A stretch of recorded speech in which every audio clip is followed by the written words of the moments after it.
Hello and welcome to our London History Podcast, where we share our love of London, its people, places and history. It's designed for you to learn things about London that most Londoners don't even know. I am your host, Hazel Baker, qualified London tour guide and CEO and founder of LondonGuidedWalks.co.uk. Each episode is supported by show notes, transcripts, photos and further reading, all to be found on our website. Click on LondonGuidedWalks.co.uk, podcast, and then select the episode that you fancy. And if you enjoy what we do, then you'll love our guided walks and private tours that we offer throughout the year. So get that cup of tea, put your feet up, and enjoy. Today, I am thrilled to be speaking with Michael Bundock, an esteemed barrister and honorary research associate in the English department at University College London. Michael has an impressive breadth of expertise in 18th century history, literature and law. He has authored a captivating book titled The Fortunes of Francis Barber, the true story of the enslaved Jamaican who became Samuel Johnson's heir. Beyond his academic accomplishments, Michael serves as a director of Dr. Johnson's House Trust, the charity responsible for owning and operating the iconic Dr. Johnson's House in London, which is now converted into a small museum.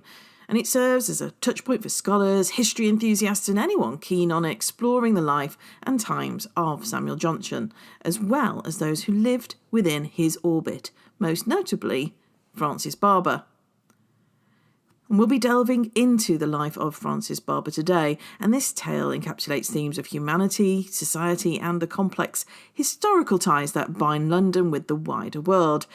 It's a narrative that engages with notions of identity, social mobility, and the human desire for self-determination, set against the backdrop of 18th century London.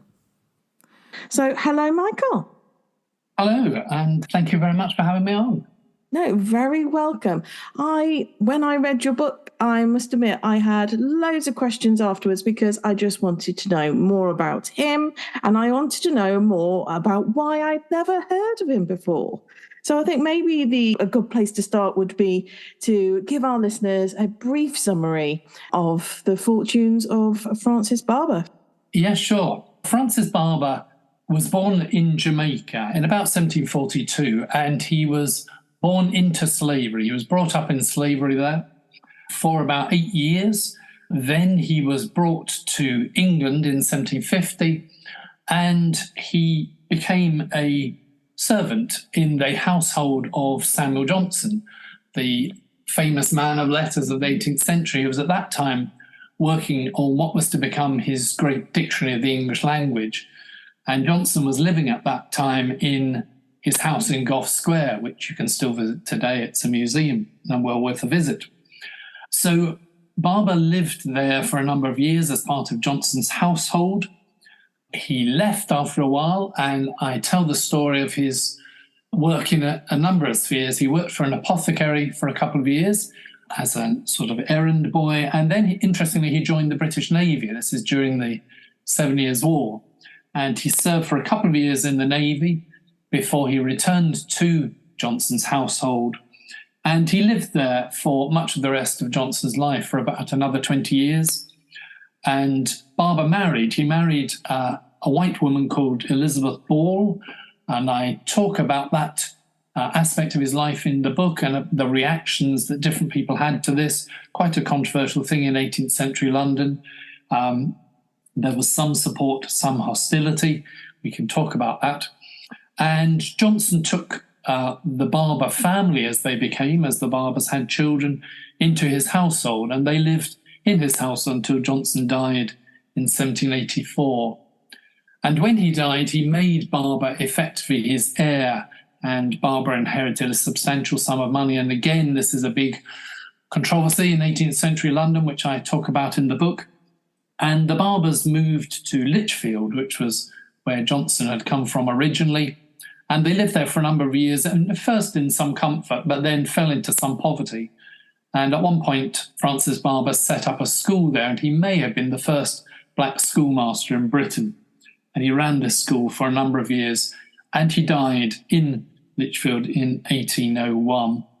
And in the book, I trace his descendants and bring the story down to the present day, because there are still direct descendants living in Staffordshire. So that, in very brief, is the story of Francis Barber. What originally drew you to the story of Francis Barber then, and what inspired you to then write a book about it? I suppose it brought together a number of interests I have. I'm very interested in Samuel Johnson, and I have the privilege of being a trustee of the Dr. Johnson's House, the charity which owns and operates his house as a museum. I knew Johnson's story, was very familiar with it. And Francis Barber appears as a sort of footnote, or in the text of every biography of Johnson. He's mentioned somewhere or other. He's recognised as part of the Johnson story. And I was quite interested to bring him out of the shadows a bit, because Johnson is such a dominant force and a big personality, and there are so many biographies of Johnson. I was more interested in following up what Barber's story might be. And I was also it brought together a number of interests. Because I'm a barrister, I'm interested in some of the legal aspects around slavery in 18th century London and its legal status, the fact there were enslaved people in Britain in the 18th century as opposed to just in the colonies and overseas, is something we often forget. And then the other thing which really drew me to the story is that there's a very famous portrait. The original was painted by Joshua Reynolds in the 1770s, and it now hangs in the Meanall Gallery in Houston in Texas. But there's a copy in Johnson's house of a portrait of a young black man, and there's much discussion about whether or not this may or may not be a portrait of Francis Barber. So in a way, that was my starting point into the story, was saying, who is this person who merited a portrait by Joshua Reynolds in the 18th century, and what is his story? It is a fascinating portrait as well. I'll put a link in the show notes for everybody wanting to see an example of that as well. And when you're researching the book, Michael, what was it that you uncovered in terms of information about Francis's early life in Jamaica? Was there anything that surprised you there? I don't think, as a general picture I had some idea about slavery in Jamaica and in the other colonies in the 18th century, and so much has been written about it. The general picture of the appalling treatment which enslaved people experienced in living and dying in forced labour, I was familiar with that as an overview. I think one aspect which I had not realised was how young people would be put to work. There are records, and I quote some of them in the book, of children as young as 3 being involved in working in the fields, collecting rubbish or whatever it may be. And I think that aspect was new to me. Yeah, I've recently read about Mary Prince. I read her autobiography. Yes. And it starts off with her being sold as a child with her younger brothers and sisters. And I was just like, hold on a minute, am I really prepared to be reading this? Yes, and the living conditions as well. And I think it's also bringing a bigger picture together. We're hearing stories of individuals, but this was on a mass scale as well, which we forget. Yes, I think one of the great things about getting into a story like Francis Barber or Mary Prince is that there were so many names and people who were involved in enslavement, and of course they're completely forgotten because there are no records and so on. So just sometimes you get an individual like Barber where there is more to write about them, and it opens a window onto this whole world of enslavement, both in the colonies and then in Britain, and into the lives of the black community in 18th century London. So it just gives you a whole different perspective of life in London and elsewhere at that time. Yeah, absolutely. And do we know anything about how Samuel Johnson treated Francis Barber at all? Because we're talking about breaking a few prejudices and societal norms there. Do we have any information about that? We do know quite a bit about them. And Johnson was well known for his charitable nature and for taking in waifs and strays, really, into this household in Gough Square. So there was a whole number of people who lived there. There was Anna Williams, a blind poet. There was a quack doctor who was probably an alcoholic as well, who lived in the house. There were others who were working on the dictionary as well. So if you can imagine a very crowded household of people, almost all of them financially dependent on Johnson. And it should be said this was probably a bit of a two-way street, because Johnson, at exactly the time when Francis Barber joined the household, Johnson's wife had died probably 2 weeks before that. And we know that Johnson was temperamentally subject to depression at different times of his life. And certainly at this time, he's at a very low point. And this is probably the background to Francis Barber joining the household. The connection was that the son of a slave owner was a friend of Samuel Johnson, and he probably suggested that the presence of a young boy in the household might lighten the mood, which was fairly gloomy at that time. So he becomes part of this household of dependents. And as I say, initially, it's very much a case of Barber as a servant in the household, he's financially dependent and so on. But Johnson clearly takes a great interest in him, and interestingly, he has him taught to read and write by a writing master. And that's very interesting and significant, I think. And quite a bit later on actually sends him to the renowned Bishop's Stortford Grammar School for several years to be educated in pretty much the way in which Johnson had been educated in Lichfield, much the same sort of education. So you get some indication that Johnson is regarding Barber as something more than just a servant. And it develops more into an almost father-son relationship. There is still that authoritarian side. Johnson is very much the head of the household. So, for example, when Barber leaves and joins the Navy for a couple of years, Johnson pulls strings to get Barber pulled out of the Navy. And while this is Johnson probably thinking he's doing Barber a good turn, because Johnson had a horror of being at sea and being in the Navy, in fact, it was Barber's independent and free choice, and there's nothing to indicate he wanted to leave. In fact, we know he didn't want to leave.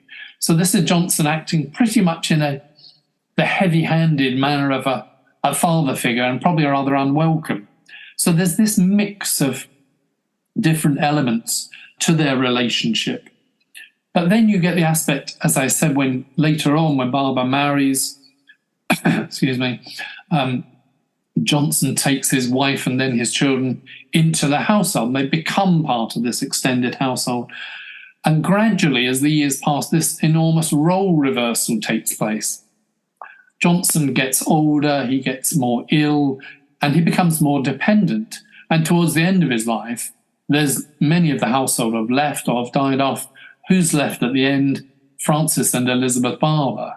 And indeed their children. And if you read most of the biographies of Johnson, you have no thought that when he's living towards the end of his life in this household, that there are young children running around as well. And these are Francis and Elizabeth Barber's children. And Johnson, we know, loved children. It's just an aspect that's been overlooked. So you get this role reversal where Francis and Elizabeth become the people who are looking after Johnson. And then, in a sense, perhaps the roles reverse again when Johnson dies and he leaves Barber sufficient money for him to be independent, making him his heir. So we've got this developing relationship, and it's very interesting to trace all these different aspects of it and how it changes over what's really a long period of time. And it's from 1752, when Johnson and Barber meet, to 1784, when Johnson dies. So it's a long time that they're living together, apart from those periods when Barber is away in the Navy or at school earlier on. You named the book The Fortunes of Francis Barber. So can you speak about the significance of the term fortunes in this context? Yes, I rather like the ambiguity in the title. I was obviously thinking of fortunes in both senses. So in one sense, it's simply talking about fortunes in the sense of what happened to him, the good and the bad. So telling the story of his life. But in the other, also, it was the fortune in the sense of money, the inheritance, and how he went from abject enslavement in Jamaica to, later on in his life, the substantial inheritance for Johnson. And I rather like that play between the two senses of fortunes, in the title. Yeah, it's intriguing, really, with Barber becoming Johnson's heir. Obviously, that wasn't the original intention. But as you were mentioning about Johnson, giving him opportunity to be literate, to have the tools to be able to stand on your own 2 feet and earn an income more than just a physical job. That's really quite admirable and interesting there. But what about how it turned from master-servant relationship to becoming family? Yes, I think it did come back to this fact that it's such a long time they're actually living in the same household. It's a long developing relationship, starting when Barber is a very young boy, almost straight out of enslavement in Jamaica, and then through the years, him growing up, him having these various experiences of work, the apothecary, the Navy, education and so on, and marriage. And I suppose especially after the marriage and after they'd had children, then by this time Barber is very much an adult, obviously. And so the dynamic of the relationship has changed. And it becomes much more one of friendship. So it's not one of equals. Johnson is always, there's always an element of the father figure in him. But nonetheless, there is much more that Barber brings to Johnson than he had as a young boy in the household. And then this culminates in this extraordinary legacy. So when Johnson dies, he leaves him an annuity, which is the annuity was £70 a year. And it's hard to get points of comparison to modern money, but the easiest way to work out what that is when he served in the Navy, he was paid £11 a year. So now he's got £70 a year as an annuity. And on top of that, when Johnson's possessions and effects and so on were sold, Barber gets about £1,500. So in comparison with £11 a year, we're talking about very significant sums of money. Sufficient, certainly it should have been, to make Barber and his family secure for the rest of their life.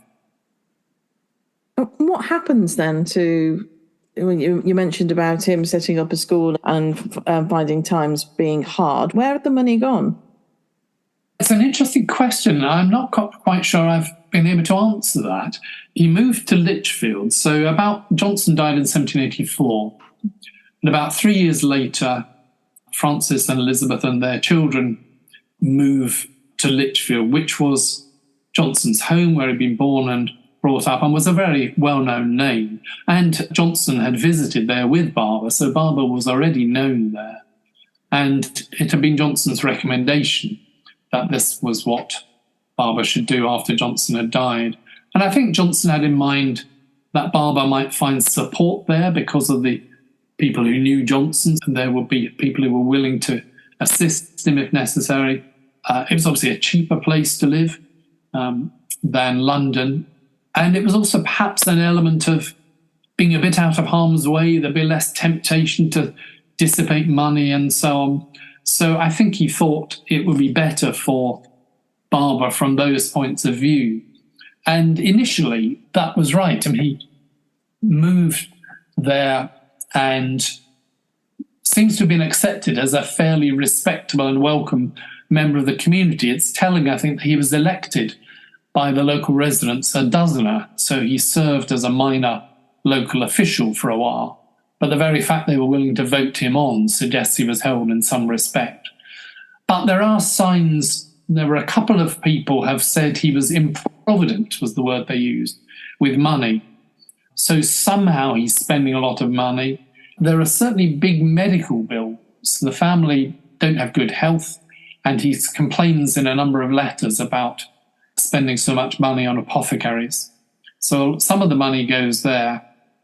But exactly how he got through such a lot of money, we don't really know, and especially as the annuity should have lasted for the rest of his life. And I think he almost certainly cashed that in and spent it in some way. But certainly he managed to work through the money, and towards the end of the 18th century, he's living in some poverty. And he and his wife took to selling off mementos of Johnson, which collectors were interested in buying just to get some money to live on. Sad story, really. Mm. So Johnson's other contemporaries, so Joshua Reynolds, we've nodded to, and also Oliver Goldsmith, they all had interactions with Barber. So can you delve into those relationships? We know a little, not much. Reynolds is perhaps the more interesting. Reynolds, we know a bit about his attitude to issues of colour, and so he wrote about the equality of black and white people, and later became an abolitionist. This is when the formal abolitionist movement began towards the end of the 18th century. And we do, of course, know that he painted this famous portrait of a young black man who may or may not be Francis Barber. It may be Joshua Reynolds' own servant. We know he had a black servant, and we also know from contemporary records that he painted him on a number of occasions. And in the book, I talk about the arguments whether it is Barber or whether it's not. And the position is rather inconclusive. But I think what you can say is that it is a fantastic portrait and very striking, because it is, unlike so many portraits of the time which have a black person in them, and many contemporary pictures, that black person will be a servant in the background holding a horse or carrying some goods or something like that. This is not. This is a portrait of a young black man. It's quite formal. It's a figure of some nobility almost. It's painted in much the same way that Reynolds would have painted any nobleman or some other political figure or whatever. And it's very striking. And it's a wonderful portrait. So whether or not it's of Francis Barber, we do know it's of a young black man who lived in London in the 1770s. And it's a very striking portrait. And the copy which hangs in Dr. Johnson's house now is one of their proudest possessions there, I think. And what are some of the ways, do you think, that Barber influenced Johnson's work and views, particularly concerning slavery? I think Johnson's views on slavery had developed. He was certainly very opposed to slavery and you can see this in his writing from as early as the 1740s. So this is obviously before he met Barber in 1752. And it comes out on a number of occasions in his writing and also in his conversation as recorded by a number of his contemporaries, and especially in James Boswell's Great Life of Johnson. So we know in general Johnson's attitudes to slavery. But what I think we can say is that the arrival of Francis Barber in his household sharpens his thinking, I think, and sharpens that opposition. Because, of course, for the first time, he has first-hand evidence of what it means to be enslaved. He can, and presumably does, talk to Francis Barber about his experiences as an enslaved person. And I think we can see that influence his writing in that period of the 1750s, the later 1750s, after Barber is in his household. Johnson writing more about the issue of slavery. So I think to that extent, the very fact of somebody who knew what it was like, who could tell Johnson, this is the real experience, as opposed to Johnson's knowledge, which otherwise was derived, of course, from reading, from travel accounts especially, and from histories and so on. So it had all been previously second-hand. And now he is somebody living in his household who has been born and brought up in slavery. So it's clearly a very vivid force, and I think that's why you can see Johnson addressing the subject more in the 1750s. And how has Barber's story been remembered or indeed forgotten in both Jamaican and British histories? I'm not sure that I know in Jamaica whether there's been any memory or record of Barber preserved there. I think it has been preserved in Britain, and perhaps more in recent years. I think a couple of reasons for this. Partially, generally, there's much more interest in Black British history. And there have been television series, especially David Olusoga's series and the accompanying book. And there have been a number of really good books, like Gretchen Gutzina's book recently reissued about Black Britain. So there's more known generally about Black British history, and that in itself has generated more interest in Black British history. And also the other aspect is that more people are interested in tracing their roots. And that has been something that's developed very much in recent years. And so I think bringing those things together, people are much more interested in Black British history and how it's affected modern day Britain and how it's become part of the population. They've become much more aware of the fact that there was a Black community in 18th century London. So you still occasionally get people thinking that Black history began with the Windrush. It began long before that. Yep. And I think that those two things brought together have created more interest in Barber. Certainly in Lichfield, I think there's more interest in him. Just recently, a plaque was unveiled on Stowe Street, where he lived in Lichfield, to mark his presence there. And there's a plan to put a plaque on the house in Gough Square, where he lived here. And another interesting development from a London point of view is that just recently there's an office block in Gough Square, which is now occupied by a firm of solicitors, Goodman Ray, and they recently renamed the block Francis Barber House. So if you go into Gough Square now to visit Dr. Johnson's house, you can also take a look at Francis Barber House, just facing it on the other side of the square. So there are all these kind of developments of people wanting to recognise the aspect of his history.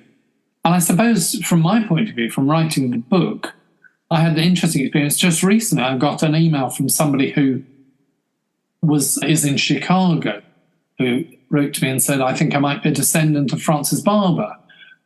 And I looked into it a bit, and sure enough they were, because we knew that one of Francis Barber's descendants had emigrated to the USA, and this family in Chicago were able to trace their family roots back to that person. And similarly, in England, Francis Barber has direct descendants, father to son, and still living in Staffordshire. So those links are still here. And perhaps those links into the population, they're almost more important than the plaques and the history books, because those are living links. And it's fascinating to talk to somebody like Cedric Barber, who I've met on a number of occasions, who is his direct descendant and is fascinated by this link, a link with the past. And how do you think the story of Francis Barber challenges or perhaps adds to our understanding of the 18th century London and society? I think I come back to this reminder of the Black community in 18th century London.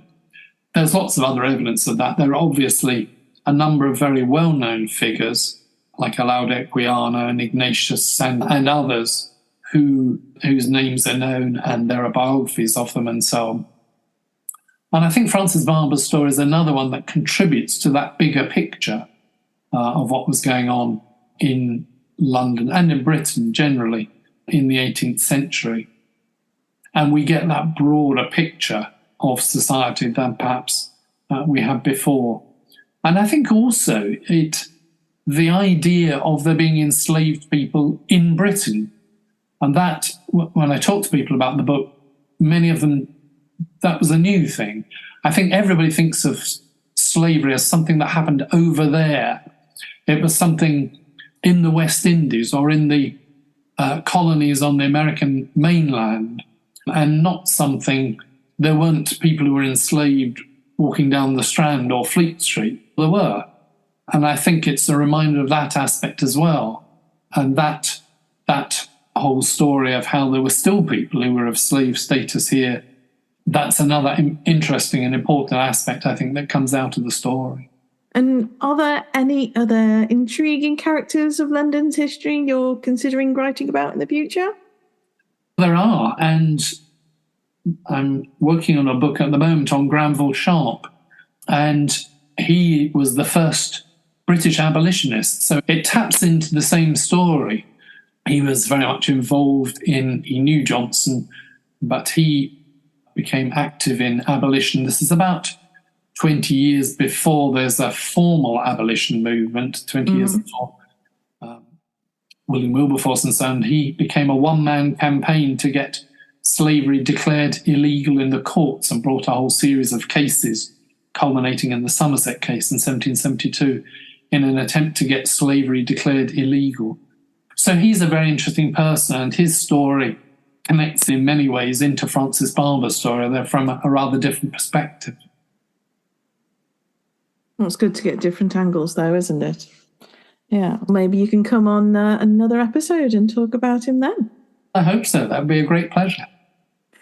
Michael, that has been absolutely brilliant. Thank you so much. And hopefully people have learned a little bit about Francis Barber and also have been inspired to learn a little bit more. Thank you. Thank you. That's all for now. Until next time.